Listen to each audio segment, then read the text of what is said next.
예, 안녕하십니까. 승선라 송건 목사입니다. 이번에 윤 대통령이 개각을 하면서 이 보수 좀 강경파들을 임명했다고 해가지고 민주당 측에서는요, 이재명은 오직 태극기 부대밖에 없다. 극우 유튜브 뿐이다. 뭐 이렇게 하면서 또 이제 대통령도 이번에 자유총연맹에 연설을 하면서 강경어조로 이제 그 조직적 허위 선동 국가를 위협하고 있다. 세력들 많다. 반국가 세력들 그리고 종전 선언을 노래 부르는 사람들 세력들이다. 이렇게 이제 강경한 어조로 하면서 이쪽에 이제 또 그리고 간첩들이다. 그것은 팩트에 맞다.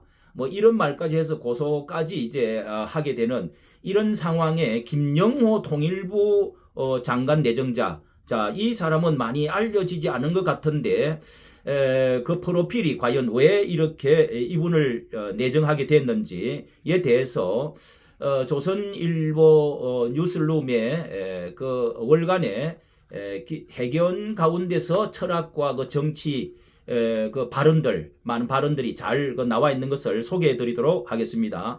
참, 온 나라가 거구 대통령, 거구 장관 뭐 이런 것밖에 없다 그러는데 과연 거구인지, 자, 이분에 대해서는 이분에 대해서 양력을 간단히 프로필에 대해서 말씀을, 이 외교학과 진주 고교와 서울대 외교학과를 졸업하고 미국 보스턴대에서 국제 정치학 석사, 버지니아 대학의 박사 학위를 받고 귀국해서 세종연구소 상임 개건 연구위원으로 재직하는 현재는 성신여대 정치외교학과 교수로 강단에 있는데요.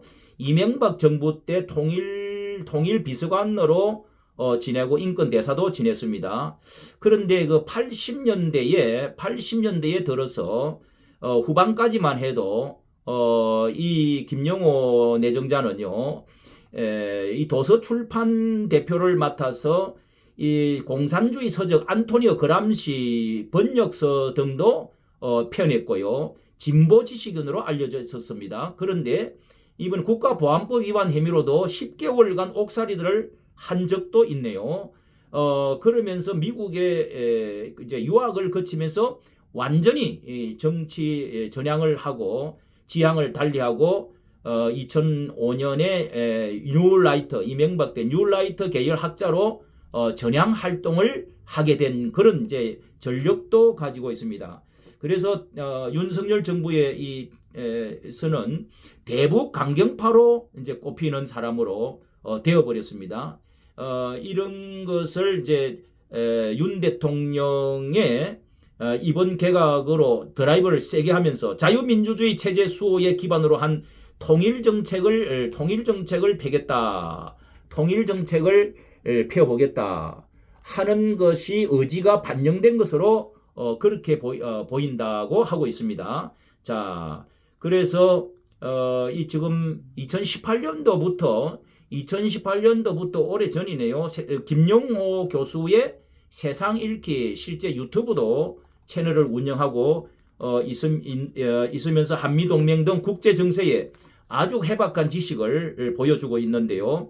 그분의 한마디로 말하면은 현실을 낙관적으로 보는 사람이 지옥을 만든다 하는 것이 그분의 이제 핵심 주장입니다. 현실을 낙관적으로 보는 사람이 지옥으로 만든다. 이게 무슨 말이냐면은 이게 핵심적인 그의 지론인데요. 자, 그 내용을 간단하게 조약해서 정리해 말씀드리도록 하겠습니다. 우리가 이제 청문회도 하겠는데 왜 윤 대통령이 이런 분을 발탁을 하고 또 우리 보수 우파가 이제 이런 것에 대해서 약간 이 교회에 공부가 좀 필요하고 우리의 정치 이념을 확실하게 하는 것이 중요하다는 점에서 좀 이런 것을 공부해야 될 것 같습니다. 자, 그분은 이 김내정 자는요, 문재인 정부의 그 낭만주의, 민족주의, 이게 굉장히 큰 문제다. 이렇게 이제 말을 하고 있습니다.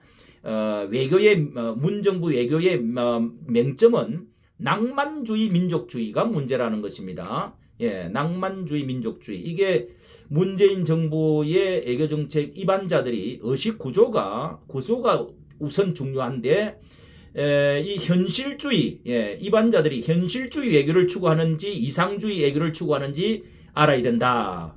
예, 그래서 외교 정책도 크게 달라지는데 낭만주의 낭만적 민족주의에 기반한 외교라고 한마디로 말할 수가 설명을 하고 있습니다. 한미일을 중심으로 한 국제 공조보다 남북 관계를 중요시 여기는 민족 공조, 예, 요게 이제 낭만적 민족주의, 민족 공조를 기울이고 있다. 한미 동맹에 대한 부정적인 인식도 그러니까 외교 전반에 깔려 있는데 한일 위안부 합의의 제동을 건 것도 이 국제사회에 보기 힘든 일로 문재인 외교가 주창하는 균형 외교라는 이것이 감상적 민족주의에 비롯됐다고 보고 있는 것입니다. 감상적 민족주의, 낭만적 민족주의. 예, 이런 그 냉엄한 현실 국제 공조를 뒤로 하고 미국과 일본엔 감정적으로, 북한에는 온정적으로 대하는 구도를 만들어 버렸다는 것입니다. 왜 이게 균형 외교를 하고 또 낭만적 민족주의로 가느냐 하면 국제 질서 속에서 이러면 안 된다는 겁니다. 이 국제 질서는 균형을 사실 유지하려고 하면 어느 한쪽에 기울이지 않을 국가적 역량이 있어야 하는데 한국은 아직 한참 부족하다는 것이 김교주의 지적입니다. 이게 이충근 박사도 여러 번 이런 말 지적을 했는데요.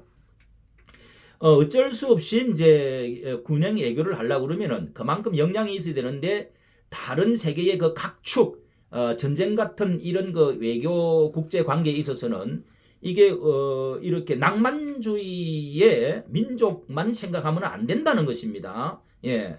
자, 그래서 동계 올림픽도 민족의 대사가 아니라 대한민국의 대사였다.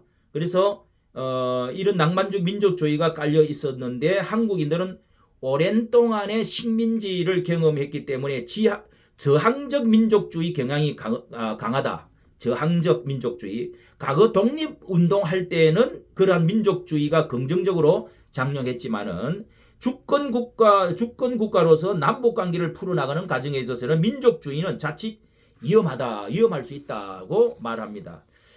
이 민족주의 함정이 남북한에 발표한 공동 합의문에도 다 그게 한민족 공동체 통일 방안, 남북 기본서 합의서, 6.15 이제 남북 공동선언, 또 14 남북 공동선언, 한결같이 민족이 강조돼 있다. 이렇게 말을 하면서 이게 이제 낭만주의의 이제 이 함정에 빠져 들어간다는 것이죠. 지난번에 문재인 대통령이 베를린 연설문을 지목하면서 문 대통령이 이런 말을 그때 베를린 선언 때 북한의 붕괴를 바르지 않고 어떠한 행태의 흡수 통일도 추진하지 않을 것입니다 하면서 인위적인 통일을 추구하지도 않을 것이고 쌍방이 공영하면서 민족 공동체를 회복해 나가는 과정으로 우리 정부가 실현하고자 하는 것은 오직 평화입니다. 이렇게 이제 그때 베를린 연설을 한 내용인데요. 이게 민족 공동체, 인위적인 통일을 추구하지 않겠다 하는 이 문 대통령의 발언이 민족으로서 함께 살아가야 할 이 공동체가 아닌 이 북한은 민족으로 함께 살아가는 공동체라기보다 통일 대상이라고 보는 것입니다. 민족 공동체라는 것이 체제라는 개념을 절대 이 체제를 전체주의로 할지 공산주의로 할지 이것을 굉장히 중요한 것인데 이것을 도외시하고 이제 말려 들어가는 형편이 된다는 것이죠. 민족 공동체라는 개념으로 풀어나가는 것은 바람지 않다는 것입니다. 현실 체제보다는 감정적인 면이 부각되어 있다. 이 민족이라는 감정, 평화라고 하는 그 어떤 사랑 공조 감정, 이게 민족주의 함정, 이게 낭만주의 민족주의의 함정이 위험이 있다고 이렇게 보는 거죠. 이제 말려 들어간다고 봐야죠. 그래서 국제 정치로 한마디로 국제법상 평등하다고 하지만은 사실 힘의 우위에 따라서 불평등할 수밖에 없는 국제 질서, 패권 국가의 힘의 논리는 어쩔 수 없는 현실이라는 겁니다. 그것이 국제 패권 국가의 힘의 논리는. 그래서 이 적폐청산, 뭐 이명박 박근혜에 대한 이 적폐청산에 대해서도 비판하기를, 국내 정치의 적폐청산은 가능할지 모르나 외교는 다르다. 반드시 상대 국가가 있기 때문에 한일 위안부 합의 같은 경우도 외교부에서는 박근혜 정부 때 성사된 한일 위안부 합의에 이면 합의가 있었다면서 위안부 합의를 재검토한다는 뜻을 내비치는 이런 것이, 이게 바로 박근혜 정부 일본과 불만족의 균형을 찾고자 했고 그 산물이 위안부 합의였다고 분석을 했습니다. 그런 점에서 일종의 애교 포퓰리즘이다. 이런 이 균형, 국제적인 질서, 이런 것들이 있는데 이게 이제 점점을 찾는 게 중요한데, 한일 위안부 문제는 일본과의 문제 아닌 국제 미국과의 관계도 걸려 있는 문제고, 미국과 일본이 미일 동맹으로 엮여 있기에 그 점을 고려했어야 되는데 국제 질서에, 자, 이런 것도 이제 낭만적인 그런 것이라는 것으로 보았다는 겁니다. 상당히 정말 예리한 것 같습니다. 이 김 교수는 이렇게 이제 중국 관계도 삼불 정책, 뭐 이런 삼불 정책, 미사일 방어 체계라든지 뭐 또 군사 동맹 불가피라든지 이런 것도 반드시 한국은 반드시 MD 체계에 가입을 해야 된다. 핵미사일에 대한 정보를 공유할 수 있다는 점에서 우리 안보에 유리하다는 설명입니다. 이것도 이제 국제의 냉엄한 질서에 의해서 낭만주의로 빠지면 안 된다는 것입니다. 뭐 그리고 민족을 내세우면서 북한 인권 문제를 눈을 감았다. 인권 문제도 심각하게 이제 문제점 삼았는데요. 1975년 미국 그리고 등 동서 유럽 국가 사이에 체결되어진 헬싱키 협약에 따라서 북한 인권 문제 해결을 위해 정부가 앞장서야 된다. 헬싱키 협약이 분명한 게 있는데, 민족주의를 누구보다 강조하는 소위 진보 세력이 북한 주민들의 인권에 대해서 눈을 감는 것은 모순이다. 일종의 정신분열이라고 강하게 비판을 했습니다. 미국과 일본은 이미 북한 인권 문제를 국제사회에 공론화하면서 보조를 했는데 한국은 이에 대해 회피했다. 최근에 헌법 전문에도 자유민주주의 기본질서, 이런 것도 국제질서에 자유민주주의 기본질서에 입각한 평화통일 정책을 수립하고 이를 추구한다 해서 자유를 삭제할 수 있다는 것을 권고안에 대해서도 자유를 삭제하려고 했던 이 헌법에서 척추를 빼는 것과 같다. 이게 국제 질서에도 안 맞고 이것도 하나의 이렇게 민족 낭만주의에 속한 것이 아니냐, 이렇게 보고 있는 것이죠. 문정부 외교의 이제 맹점이 바로 이런 낭만적 민족주의에 이렇게 기초를 하고 있다는 것에서 상당히 위험하다는 것이고요. 그다음에 마지막으로 한국인들이 안보 의존도가 높은 이유를 대해서 말을 하는데요. 우리는 그동안에 패권 질서 하에서 유지된 평화에 젖어 안보 의식이 취약하다. 평화에 젖어 안보 의식이 취약하다고 말하면서요. 이 조선시대에는 중국 중심의 패권 질서가 있었다. 그리고 일제시대 때는 일본 중심의 패권 질서가 뭐 정말 일본이 강했죠. 세계적으로. 지금은 미국 중심의 패권 질서 속에 우리가 살고 있다. 우리 그동안에 패권주의 속에서 살아와서 전쟁을 기피하는 경향이 강하다. 한마디로 고래 싸움에 새우 등 터진다 하는 인식이 국민들 의식 속에 팽배하다. 그런데 패권주의라는 게 이게 부정적인 게 아니고 과거의 경험으로 패권주의에 대한 부정적인 인식이 너무 강하다는 겁니다. 그런데 그것은 현실이라는 거죠. 우리는 패권주의가 만든 질서 속에서 평화를 누리고 있다. 야, 이거 정말 이 냉엄한 세계 패권주의에 우리는 여기에서 뭐 어떻게 독립할 수가 없는 거죠. 우리는 패권주의가 만든 질서 속에서 지금 평화를 그나마도 누리고 있다는 겁니다. 이게 우리가 한미동맹을 말하고 있는 것이죠. 즉 우리 스스로 전쟁을 통해 평화를 쟁취하지 못했다는 것이다. 예. 안보 의존도가 높은 이유가 바로 여기에 있다. 이렇게 설명을 하고 있습니다. 이 문 대통령이 전쟁은 안 된다. 평화가 최우선이다. 뭐 한마디로 나쁜 평화가 전쟁보다 낫다. 뭐 이런 말이 그냥 홀가닥 다 이제 이렇게 넘어갔는데요. 이 한미일 동맹 그리고 미국 동맹은 이 더욱더 이제 이런 그 패권 질서에서 보면은 우리가 안보 의식이 강해지고 더욱더 이것은 우리가 세계가 만든 질서 속에 평화를 누리는 길이다. 이렇게 지금 설명을 하고 있는 것입니다. 너무도 이거 맞는 이야기 아닙니까? 예. 근대 국가라는 건 한마디로 말해 전쟁 국가다. 전쟁을 통해 체제를 수호하고 평화를 지켜내는 게 국제 정치다.